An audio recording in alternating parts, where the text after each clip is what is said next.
Okay, member, resume your seats, please. Order in the chamber. Order, members. Thank you. We're moving on now. We will now move on to questions to the Minister for the Economy. Question 12 has been withdrawn, and I call Melissa McHugh. Melissa McHugh. Question number 1. Mr. Speaker, a 12-week consultation on the new skills strategy for Northern Ireland Skills for a 10x economy closed on the 19th of August. My officials are working through the key themes emerging from the consultation process and engaging with colleagues across those departments with commitments contained within the consultation. It is anticipated that the final 10x skills plan will be published before the end of this calendar year. Supplementary, Melissa McHugh. Thank you, Minister, for your statement. Minister, the creation of the all-age apprenticeship needs to be implemented urgently, as those that are over 25 years of age presently are being forced to pay exorbitant amounts and fees for tuition. Your predecessor said that in April the all-age apprenticeship schemes will be delivered this year. Has your department agreed a date for the all-age apprenticeships to be introduced? Well, Mr. Speaker, this is of course part of the skills strategy, and the consultation has now closed on it, and I'm hoping, as I've said, that we will be able to put that information out there and finalise the 10x skills plan. I understand and recognise the concerns that have been made for those over the age of 25 that haven't been able to avail in the way that others have. I think it is important that that is dealt with and that that is addressed, and urgently. It is, of course, part of the overall plan that we have that focuses on the skills that our people need for the employment and the opportunities that currently exist, and that, of course, will be part of it. Before I call the next speaker, I need to remind members, as I did the last session, that people need to come to their questions quickly in order to allow us to work down the list of tabled questions. So I will not allow speeches when people should be posing a question. And I call Sinead McLaughlin.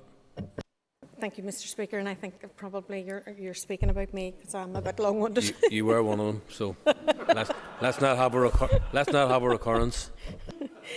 Minister, we're facing into a winter where there are major skill shortages in almost every sector, from health right through to construction. I'm really concerned about the logistic industry. It has major skill shortages as a result of Brexit. Many drivers have left the UK and gone back to the EU. What is your plans in order to address this particular skill shortages, based on the fact that everything that we use or need comes in a lorry? You would need to research the definition of brief question. So, Minister. Mr. Speaker, first of all, can I say that I do recognise the seriousness of the situation that we're facing in Northern Ireland, in particular around HGV drivers. It's something that I have been aware of and met with industry representatives in relation to that. Of course, what I heard from them was that it was the protocol that was causing the problems that we're facing. There's the additional paperwork, the additional burden is put on those that are having to bring goods between Great Britain and Northern Ireland, as well as, of course, the testing difficulties that there have been over the last number of months. The number of HGV tests that took place in Northern Ireland were 90% down compared to what had taken place in 2019. So we need to see people being able to get their tests again, as well as presenting the opportunities that come from working within that sector. So I have worked with the industry, and I will continue to do so, because I understand the difficulties around it, and then the real-term impact that is going to have on people in Northern Ireland, the price of their goods, etc. So we really do need to see a rounded approach to it. I call Maurice Bradley. Thank you, Mr. Speaker. Question 2.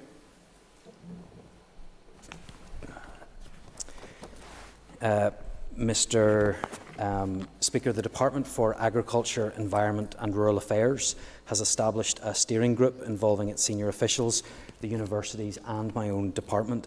This steering group has been established in regard to the assessment of need and options analysis in relation to a veterinary school to ensure full visibility ahead of any business case that would be developed and presented for the Department for Agriculture, Environment and Rural Affairs for consideration. The supply of veterinary surgeons in Northern Ireland is a policy objective for the Department of Agriculture, Environment and Rural Affairs, and my department is therefore not placed to take any final decision or provide direct funding towards the establishment of a veterinary school.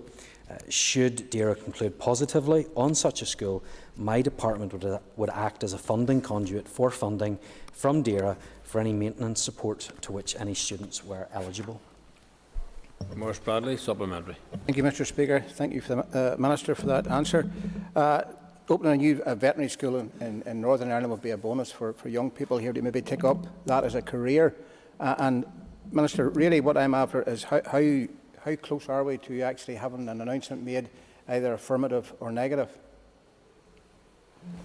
Well, first of all, Mr. Speaker, can I say that I agree with the member on the need that has been expressed by himself and many others, and the opportunities that could be afforded by that. We have a fantastic agri-food industry in Northern Ireland, and it's only right that that is supported in this way. However, that will of course be a final decision for the Department for Agriculture, Environment and Rural Affairs. So I can let the member know that the steering group has been established. That has representation from my department on it, but there will need to be a business case presented, and then the decision will need to be made after that. As the Minister stated, we currently do not have our own veterinary school here in the north, and as such our students must access the veterinary school at UCD in Dublin. Does the Minister agree that his party's decision to boycott the North South Ministerial Council arrangement can only damage that vital cooperation in this area and indeed in other areas of the economy? Well, Mr. Speaker, what I actually want to see is that a situation whereby we're able to provide our own school here in Northern Ireland, and that's why I hope that the business case can be presented in the way that I've explained to Mr. Bradley, and then it will be for the Department of Agriculture, Environment and Rural Affairs to consider. With an apparent desire by some to hollow out much of the Coleraine campus, would the Minister agree that it would be timely and confidence building to support a new veterinary school and to site it at Coleraine? Well, Mr. Speaker, obviously the location of any potential school will be subject to the appraisal of options within a full business case, which is, as I have said, the ultimate responsibility of the Department for Agriculture, Environment and Rural Affairs. But I think that as part of that, consideration will be given to various campuses, and certainly I think that that will be part of the decision-making process. McLaughlin. Thanks very much, Minister, for your answers. Just picking up on what the Minister had said there, is there a strategy being prepared or is there one in place? And how long is it likely to be before we have a time frame for that strategy, development of the strategy? Because shortage of vets isn't a recent problem. It has been exacerbated more recently through Brexit and the likes of movement of labour. But it's not as if it's just come out of the blue to the department or to DAERA. Well, Mr. Speaker, it's my understanding that the steering group that has been established has initially met. They have agreed the terms of reference for the assessment of need, which is being carried out by SIB, and there will be officials from my department that will be attending subsequent meetings. At this stage, as you can see, we are very early days in this, but I hope that this is a process that can go as quickly as possible, because as other members have demonstrated, there is a need there that exists. Things, of course, will need to be done in the proper way, in the proper time frame, but I hope that that can be expedited as much as possible. Robin Newton. Thank you, Mr. Speaker. Question number 3. Mr. Speaker, the objective of the £145 million High Street scheme is to support the local economy as it recovers from the negative impact of the COVID-19 pandemic. I was delighted last week to announce that applications for the online portal will open on the 27th of September, with the first tranche of Spend Local prepaid cards to issue on the week beginning the 4th of October. The pandemic has seen a significant shift towards consumers buying goods and services online, and by giving everyone aged 18 and over in Northern Ireland a prepaid card worth £100 to spend in local businesses, we will encourage many more of our customers back through the doors of our local businesses, including the retail, hospitality and service sectors. And so I would encourage everyone who is over 18 by the 25th of October this year to apply for their card between the 27th of September and October 25th. My message to everyone is that by applying, receiving and ultimately spending your Spend Local prepaid card, you will be doing your bit to support Northern Ireland's local businesses. So it's time to get ready to spend local. Robin Newton, supplementary. Thank you, Mr. Speaker, and I thank the Minister for his answers so far. Minister, I welcome this scheme. I have been with a number of small independent retailers who have welcomed this scheme. I have seen the good news from our retail and hospitality sectors in general in their positive approach to this. No doubt this will be a boost to the economy.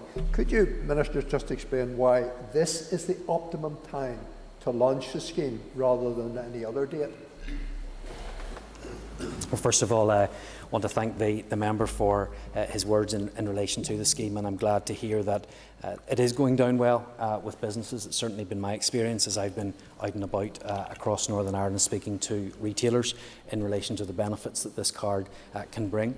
In regards to the timing, this has been brought in at this time based on a number of factors. First of all, in relation to research that we have carried out, and also what businesses themselves have been telling us, that they went through a difficult period of lockdown. There was then a bit of a boom after the restrictions were eased, and summertime is normally a very good period for our economy as well. But this is the time that it tends to be a bit of a lag in September and October time, and in the run-up to when the Christmas spend starts. So we believe that this is that right time, not only because there's that natural dip and there's that natural lag in spending, but also one of the policy objectives is to reorientate that spending away from online onto the high street. And we would like to do that as soon as possible so that we can take advantage of the Christmas spend as well, so that when people spend this card in October and November time, that when they're coming back for further spend after that, that hopefully some of that Christmas spend will be reorientated. When people go round the many shops that we have and independent retailers in Northern Ireland and see the benefit of that. So this is the right time, and it's not just me that is saying that, but in fact when I launched the scheme on the Ormeau Road last week, the retailers had told me this could not have come at a better time. Well, Padraig Delargy. Would the Minister agree with me that it is clearly unfair to exclude 16 and 17-year-olds from the scheme, given that so many of them work and pay tax, and therefore would he consider extending the scheme to include them? Well, this card isn't for people who have worked or paid tax. It's open to everybody in Northern Ireland over the age of 18. It has been raised a number of times about the possibility of lowering the age to 16 and 17-year-olds. That is difficult for a number of reasons. First of all, the databases that we will be using to verify whether or not people are actually who they say they are and whether they're eligible are databases that 16 and 17-year-olds may not be on. Not all of them will be on the electoral roll. Not all of them will have driving licences. Not others will be found on our government databases. In addition to that, there's additional regulatory difficulties as well in how data is used for younger people and the additional controls that might need to be put in there. And also there are cost implications as well. If we were to extend this to everybody under the age of 18, it would add an additional £45 million to the total cost. So for all of those reasons, and for the fact, as I've said to Mr Newton, that there was a time that we needed to get this out in, that's why we're proceeding along this basis. Of course, it's important to remember this scheme is not here primarily for the benefit of the consumer or the person that's actually spending the card, but it's here for the business owners and for those that had struggled so long because of the lockdown restrictions. It's for those people that were primarily doing this, and that's why we want to get it rolled out as soon as possible. Call Mike Nesbitt. Speaker, will the Minister commit to overcoming those obstacles so we can introduce a scheme for 16 to 17-year-olds to run in January next year? And if not, will he commit and promise this House he will spend the entirety of his department's COVID mitigation monies? Well, Mr. Speaker, the money that has come available for this is the money that has been allocated to my Economic Recovery Action Plan. That has been fully funded at this stage. And although this is a very key piece of it, there are of course other things and other measures that we want to take. I think a lot of the issues that I have already raised in relation to 16 and 17-year-olds will still be there in a matter of weeks and months, and it's not something that can be easily solved. However, if the member has a way round this, if the member thinks that there is an easy way to do this, I would be happy to hear from him. But keeping in mind the policy objective of the prepaid card scheme is to support our businesses and to reorientate that spend back into the high street. And if he is able to overcome those challenges, and if he is able to ensure that that can be done within the budget, I'd be more than happy to hear from him. Nicole Stewart Dixon. Thank you, Mr. Speaker. Minister, would you share my concern that the 2-week delay in opening phone lines for people to avail of this service will leave them less time to spend the money? And indeed, those are people for whom the difficulty in getting the card being delayed by 2 weeks, and they are people who inevitably will perhaps have more difficulty in getting out and about to spend the money. I understand the concerns that have been expressed in relation to the telephone service. However, I think that the vast majority of people will be able to go online or will be able to get friends or family. Well, he can roll his eyes. Maybe he'd listen to the answer first.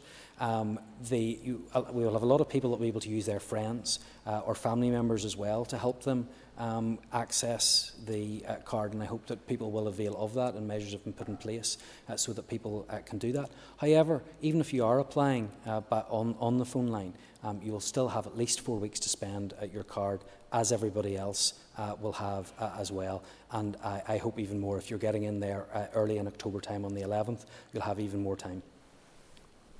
I call Alan Chambers. Question 4. Mr. Speaker, the Parental Bereavement Leave and Pay Bill was introduced on the 1st of June 2021, and it passed its second stage on the 14th of June 2021. The Committee for the Economy is presently scrutinising the bill. The committee issued a call for written evidence and will be hearing oral evidence from stakeholders over the next few weeks. Departmental officials have been invited to meet with the committee on the 6th of October as part of the committee's evidence gathering. The bill will, if passed, allow for the introduction of regulations creating a legal requirement for all employers to grant a period of a minimum of 2 weeks of parental bereavement leave with pay. I'm sure that the member will agree that we should be providing as much support as possible to those parents who have experienced the tragic loss of a child or a stillbirth. And my officials will continue to engage with the committee and members on this small but important bill in order to see it advance to the next stage as quickly as possible so that we can make it operational by April 2022. I call George Robinson. Sorry, I call Alan Chambers. Thank you, Mr. Speaker. I thank the Minister. He will be aware of the lobby group, the Coalition for Bereaved Workers, who want similar provision for those in the Parental Bereavement Bill for workers who lose close relatives and partners. What is the Minister's attitude to this call? Well, Mr. Speaker, I think it's first of all important to outline the policy objectives of this bill, and it was our intention that it would reflect the changes that have taken place elsewhere in the United Kingdom. I believe it is right that we provide that support to those who have lost a child. We know how sensitive a time this could be, and I think from the outset it's also important to say that although this is being brought in as a statutory minimum, I think it is only right that we reflect the fact that our employers, generally speaking, recognise this too and have been generous with the support that they are giving to their employees. I understand that there are concerns around this bill and the need or the desire for some to extend it further. And it is something I think that we could examine in the future. However, at this time, I think it's important that we remain with what we have in this bill at this moment. Thank you. I call George Robinson. Thank you, Mr. Speaker. Mr. Speaker, I thank the Minister for his answer so far. Minister, there has been some discussion about the scope of the bill to include parents of children over the age of 18 and to include miscarriage. Does the Minister think that is achievable in the timescale, or will he pledge to investigate the issue more broadly? Well, I appreciate the fact that the member has raised this issue, and I know that several members had spoken very passionately during the debate on the second stage of the bill on the subject of miscarriage, and I recognise fully that this is an important and sensitive issue. I believe that it does need full consideration and exploration to ensure that any policy that is developed is fit for purpose and offers the right level of support, as well as building the right framework for employees and employers. This is an important issue, as is the loss of a child over the age of 18, although we have not consulted on this, and we would need to examine the potential costs of such an action. I believe it is something that we would need to fully explore. I call Gemma Dolan. Minister, this bill needs to provide a compassionate approach for all workers who suffer the loss of a child.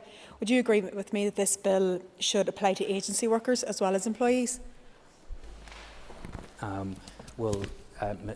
Mr. Speaker, I do think that this is, because of the sensitive nature of this topic, I think it is right that we do give full support to those who are in need, whether they are temporary workers or not. But as the member will be aware, during the debate there was the issue of the length of time that was needed to be in place for someone to avail of this, and I think it's only right that we make sure that we get that balance right, as well, to make sure that there is the support for those who find themselves in that situation. Call Chris Little.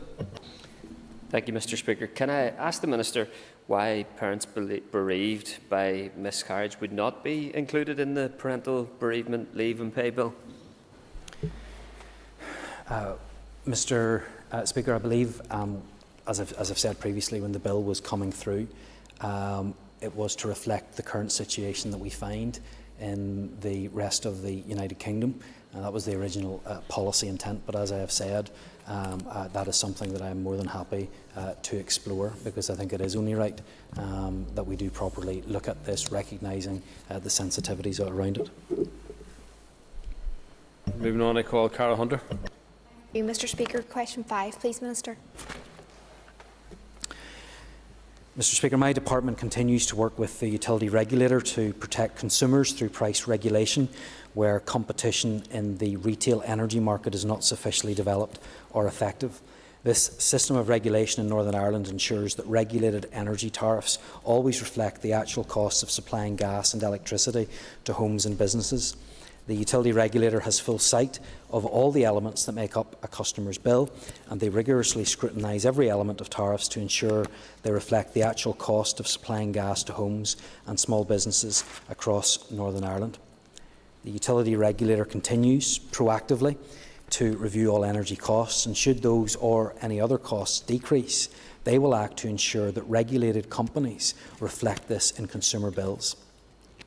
My department is preparing to publish a new energy plan in the coming months, and a key objective of the new strategy will be to ensure that all households and businesses have access to essential and affordable energy to enable a decent standard of living, health and competitiveness. We plan to achieve this vision by enabling customers to be active participants in the energy market and by further protecting those who are unable or unwilling to participate actively. Cara Hunter, supplementary. Thank you, Mr Speaker, and I'd like to thank the Minister for his answer. Minister, I recently spoke with representatives from Rigged Hill, the wind farm based in Limavady within my constituency, and we touched on a number of positives and the opportunities for green renewable energy here, not only in my constituency but across the north. Can I ask the Minister, will he approve rapid progress to the development of onshore wind farms in order to give our energy sector more diversity and more security? Thank you. Well, certainly, Mr Speaker, I think that if we want to deal with the cost of energy, that we need to make sure that we have our own indigenous sources of energy as well. I think that that is very important, and when my energy plan is released in the coming weeks, you will see the commitment to that. However, as the member can expect, I can't comment on any particular applications at this time. I call Steve Aiken. May I thank the Minister for his reply so far. Could the Minister ask us what assurance he's had on the continuity and security of supply? And in particular, does that assurance mean that we don't have to look to load sharing amongst our biggest energy suppliers? Yeah, Mr Speaker, I understand the concerns that will be expressed by Mr Aiken and others in regards to the security of supply, especially considering some of the reports that we have heard in recent days. And I certainly understand and recognise the need for us to make sure that we have a stable and secure supply of energy, and one that is affordable as well. And whenever I bring forward the energy plan in the coming weeks, that will be a key component of it. Marsh Bradley. Mr Speaker, could I ask the Minister to maybe elaborate on his department has been at the forefront of promoting the benefits of hydrogen energy, not only to reduce carbon but also the knock-on benefits. Are there any plans to introduce hydrogen or biogas into the Northern Ireland's gas networks to support decarbonisation and help keep costs down? Well, I appreciate the member raising this issue because it is an important one. It is one that has huge potential and opportunity for us here in Northern Ireland, and the Energy Strategy Options consultation sets out the opportunities for future injection of biogas and hydrogen into the gas network in Northern Ireland, and feedback from the consultation, as well as a substantial evidence base, will inform future decisions. And my department is aware of interest expressed by gas network operators and a number of biomethane producers in Northern Ireland regarding injection of biomethane into the gas grid. The utility regulator, in cooperation with the gas industry and the Health and Safety Executive, has been considering the technical, commercial and regulatory aspects of how this can be accommodated, and engagement is also ongoing with counterparts in Great Britain in relation to the current research into how hydrogen blending with natural gas can be taken forward. McLaughlin, you may not have time for a supplementary, but Question 6, Minister. Mr Speaker, due to the significant level of public funding provided to the higher education institutions, my department has to control spending to ensure it stays within its budget allocation, and the maximum students number cap is the control mechanism used to ensure this. The number of student places available locally is based on the budget allocation available to my department, and without an increase in long-term baseline teaching grant funding, my department is therefore unable to increase teaching grant to universities. If the cap on student numbers was to be increased significantly or removed, without a consequent increase in such additional longer-term baseline funding, the universities would be highly unlikely to recruit more students. I do understand that there can be frustrations with the perceived restrictions of the cap. However, I must also take a strategic view on this issue, and the skills barometer is very clear that Northern Ireland's future skills needs lie predominantly at levels 4 and 5, that's foundation degree and higher level apprenticeship level, with only a marginal undersupply at level 6. Therefore, as well as the budgetary constraints or the need to increase student fees, there's also no strategic reason to justify increasing the number this year. And that ends the period for a list of questions, members, and we will now move on to 15 minutes of topical questions. And topical questions 5 and 7 have been withdrawn, and I call Jerry Kelly. Minister, the soaring gas and electricity prices are hitting consumers very hard, but reports over the weekend of how it's hitting industry and leading to a carbon dioxide shortage in Britain are also very concerning. How exposed is the industry here on those shortages? Mr. Speaker, I think I picked up the question there. It was in relation to the shortages in terms of energy and carbon dioxide. And Mr. Speaker, I fully recognise the concerns that have been expressed, not only in relation to potential shortages, but in particular the rising costs and the impacts that will have on consumers right across Northern Ireland. Not only consumers, not only householders, but also businesses too. And I do have concerns in relation to the impact that this will have, in particular on the cost of living and on the ability of people to be able to look after themselves and to heat their own homes.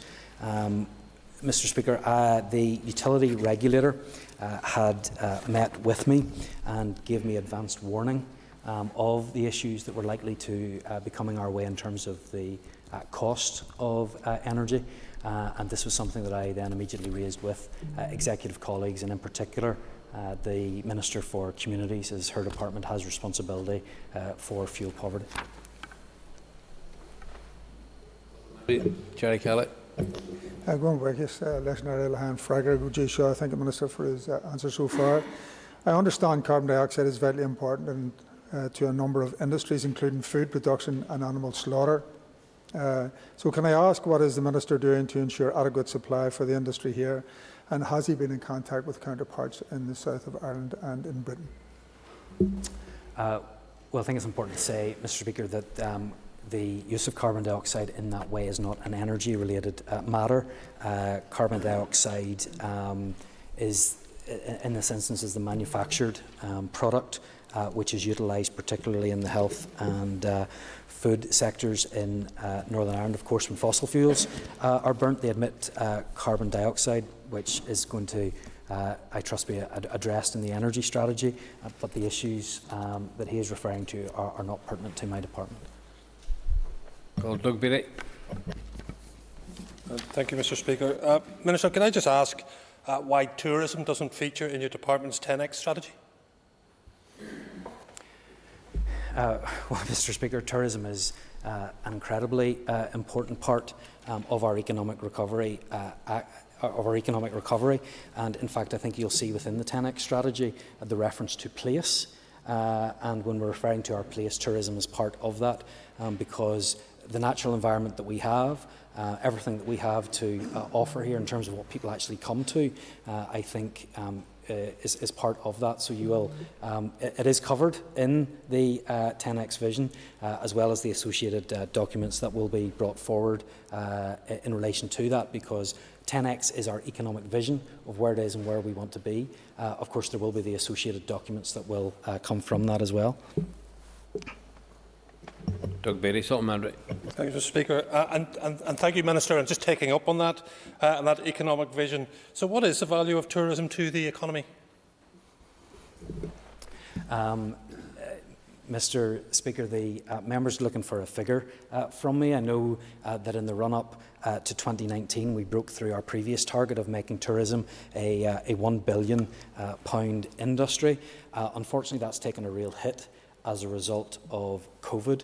However, I think that we had a very good few years in the run-up to 2019, and the Open was a huge part of that and of our success, and showed the success that we can have on the global stage.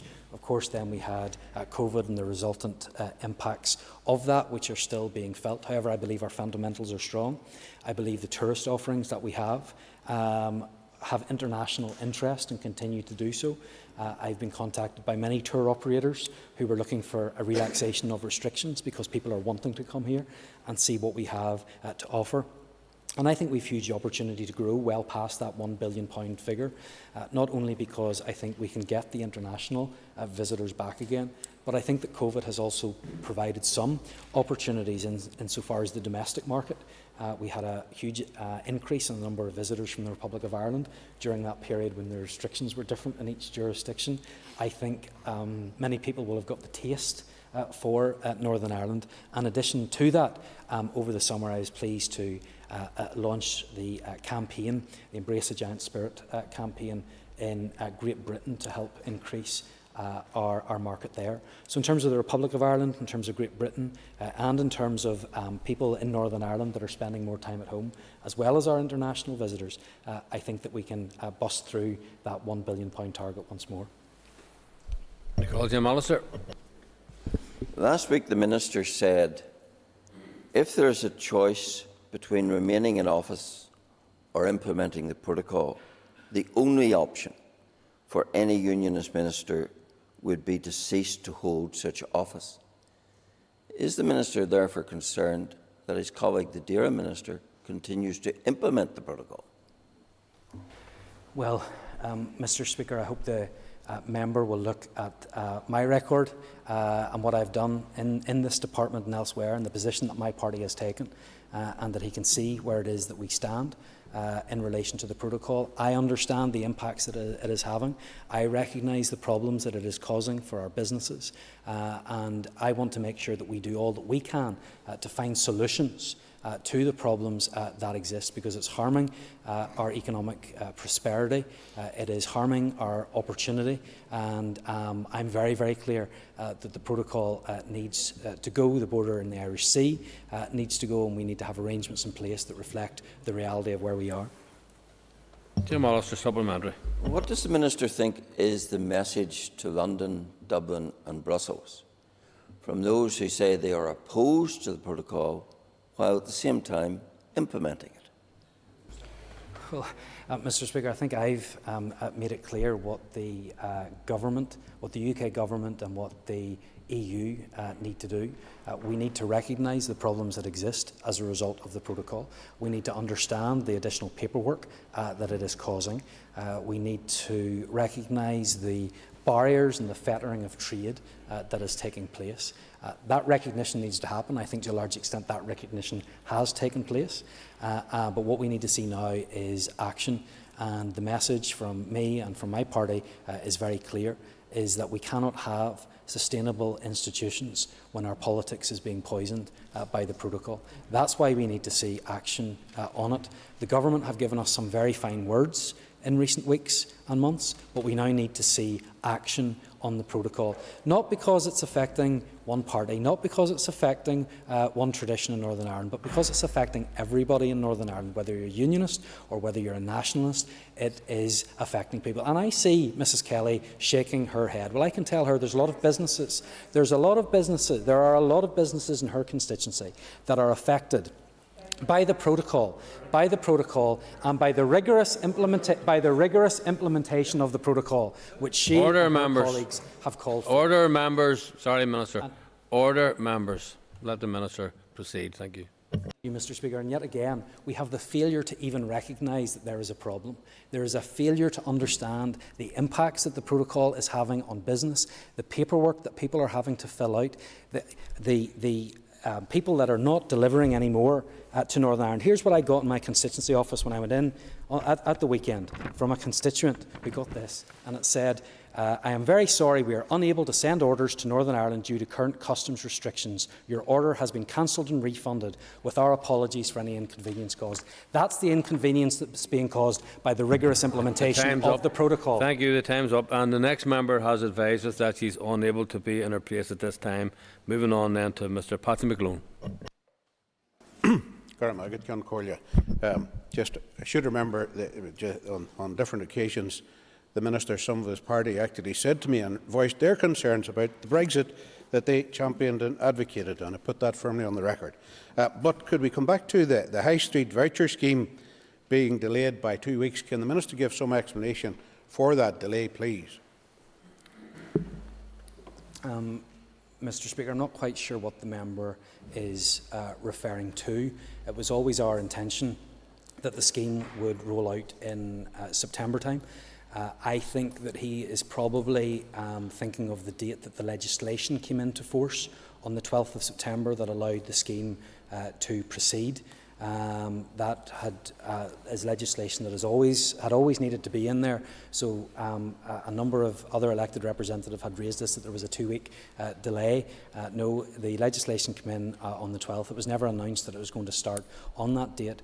We said we'd bring it in September time. I'm pleased that it will now be operational this month, and it will hit that key period of October and November time for the spend to happen, for the spend to take place, and hopefully reorientate people from online onto the high street in time for Christmas as well. Patrick McLaughlin, supplementary. My apologies if I interpreted or misinterpreted what the media briefings had been that were readily and often put out in different media outlets, but if that's the case, that's the case. But on the practicalities of it, Minister, there are people, many older people who maybe just aren't as computer literate, many people with learning disabilities who won't be able to do the computer work that's so required in quite some detail for this scheme. So can you give us assurances that there will be adequate telephony responders there to help and facilitate those people make their claims, because many of us have been through, in particular over this last year and a half, the difficulties of getting through on telephones, let alone emails or computers?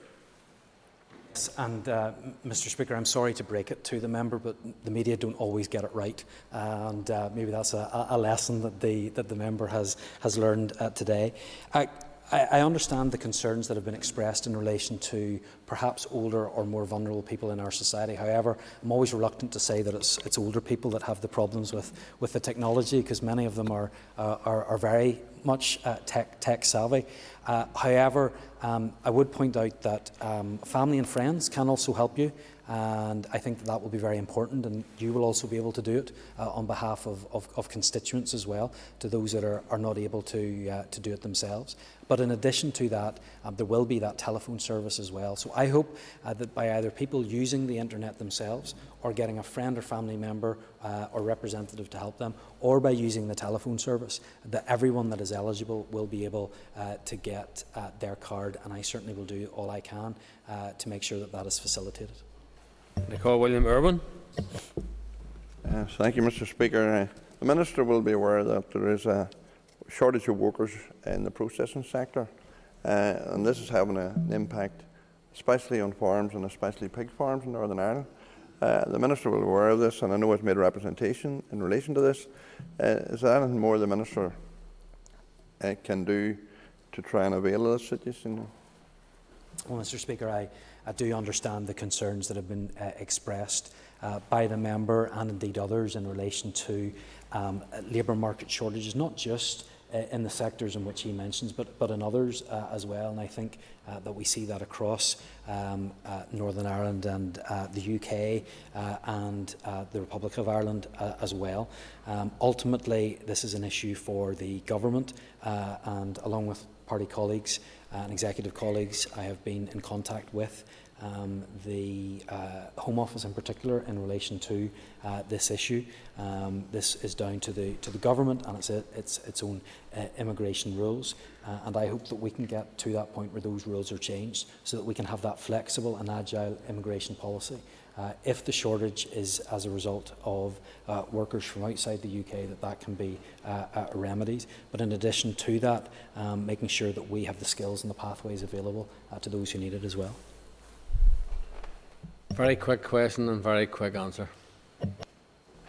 Yeah, thank the Minister for his response. The Minister will be aware that it is causing a lot of expense and grief to farmers that are and will end up in a welfare situation where pigs are backing up on farms and can't be got away. So. I agree with the point that the member has made, and in fact the animal welfare issue in particular I know is one of the issues that the Minister for Agriculture, Edwin Poots, has made in his representations to the government, and I hope that will be listened to and acted on as soon as possible. The member's time is up.